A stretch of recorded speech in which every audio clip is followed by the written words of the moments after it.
정청래 대표가 연임을 하면 이재명 대통령의 국정 운영에도 좀 악영향을 미칠 수 있을까요? 저는 뭐 부정적 영향을 미칠 수밖에 없다. 정청래의 대항마가 누구냐. 근데 지금으로 봐서는 김민석이 될 가능성이 높다고 봐요, 저는. 네. 근데 김민석은 누가 봐도 그 배후가 그렇죠. 이재명 대통령이다. 그렇죠. 국민의힘이 지방선거 경선을 당원투표 50%에서 70%로 올리겠다고 했어요. 그러니까 탕웨이 주연의 그 헤어질 결심이 있다면 이건 딱 보니까 나경원 주연의 참패할 결심이다. 제가 봤을 때는 나온다의 한 표예요. 나경원 의원이 서울시장 그 경선에 나온다의 한 표거든요. 네. 오세훈이 중도 보수 쪽이라면 나경원은 강경 보수 쪽이잖아요. 네, 네. 그러니까 당원 비율이 높아지는 게 본인에게 유리하다고 판단할 수밖에 없죠. 본선은 그렇게 되면요, 그 저희 당 입장에서는 서울시장 승리 가능성이 제가 봐서는 좀 줄어들어요. 그 오세훈 자리에 나경원이 들어오면 이건 해볼 만한 게임이 된다라고 지금 박주민은 보고 있어요. 정청래 대표가 자기 정치 욕심이 있다고들 하잖아요. 네. 지금 다음에 대표가 되면 연임을 하면 네. 총선 공천까지도 이제 그럼요. 관리할 수 있고 수행될 네. 수 있고 대통령의 꿈을 꾸는 게 아니냐라고 보는 사람들도 많은데 네. 이게 정청래 대표가 연임을 하면 이재명 대통령의 국정 운영에도 좀 악영향을 미칠 수 있을까요? 저는 뭐 부정적 영향을 미칠 수밖에 없다. 네. 특히나 내년 8월 전당대회에서 정청래의 대항마가 누구냐. 근데 지금으로 봐서는 김민석이 될 가능성이 높다고 봐요, 저는. 네. 근데 정청래 대 김민석. 근데 김민석은 누가 봐도 그 배후가 그렇죠. 이재명 대통령이다. 그렇죠. 그러면 개파 대결로 갈 수밖에 없는. 그런데 상황이다. 거기서 정청래가 김민석을 꺾고 또 당대표 재선된다는 거는 지난번에 박찬대 꺾고 당대표 그 당선된 거하고는 또 충격이 더 큰가? 그렇죠. 네. 차원이 좀 다르죠. 네. 네. 알겠습니다. 국민의힘 얘기도 해봐야 될 것 같은데 국민의힘이 지방선거 경선을 당원투표 50%에서 70%로 올리겠다고 했어요. 네. 아직 추진 중인 건 아닌데 추진할 것 같긴 합니다. 지방선거 필승카드라고 하는데 저 이해가 잘 안 돼요. 이게 필승카드 맞습니까? 당원투표 비율을 높이는 게? 이게 보니까 지방선거 기획단인데 기획단장이 나경원 의원이잖아요. 네. 근데 제가 이거 보고 그 탕웨이 씨가 뭐 헤어질 결심인가 네, 뭐 네. 영화 아주 대박 히트 치지 않았습니까? 네. 그 탕웨이 주연의 그 헤어질 결심이 있다면 이건 딱 보니까 나경원 주연의 참패할 결심이다. 참패할 결심을 하지 않았으면 네. 이런 안을 들이밀 수가 없다. 이렇게 봅니다. 본인이 서울시장 욕심이 있어서 그런 거라고 보세요?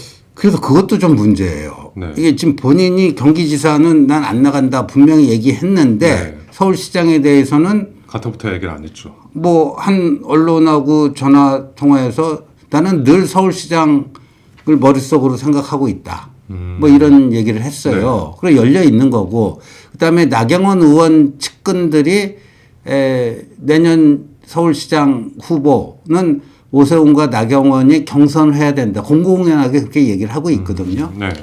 제가 봤을 때는 나온다의 한 표예요. 나경원 의원이 맞으면요? 서울시장 그 경선에 나온다의 한 표거든요. 네. 그럼 선수로 뛸 사람이 룰 세팅을 이렇게 해놓는 게 맞나요? 이거야말로 불공정이죠. 70%로 비율이 20%포인트 높아지면 네. 오세훈 시장이 불리하다고 보세요? 아무래도? 그 나경원 의원은요, 그 오세훈 시장에 대해서 그 좀 한이 맺힌 게 저는 있다고 봐요, 개인적으로. 왜냐하면 2010년 오세훈 서울시장 재선 때 네네. 그때 한나라당 시절이에요. 네. 그때 당내 경선에서 패배했어요. 그리고 그렇죠, 2021년 그 4.7 재보궐선거 때도 그때도 당내 경선에서 패배했어요. 근데 나경원 의원은 그때 그 오세훈이 명태균 여론조사 네. 그것 때문에 자기 제치고 된 거라고 굉장히 억울해하고 있죠. 그러니까 그거를 한 번은 좀 정리를 해야 된다. 이 생각이 좀 강하다고 제가 파악하고 있습니다. 그러기 네. 위해서는 당신 비율 아무래도 지금 나경원 하면 오세훈하고 비교해 보면 오세훈이 중도 보수 쪽이라면 나경원은 강경 보수 쪽이잖아요. 네, 네. 그러니까 당원 비율이 높아지는 게 본인에게 유리하다고 판단할 수밖에 없죠. 그렇군요. 그런데 그래서 본인은 서울시장 경선에서 승리해요. 네. 본선은 어떨까요?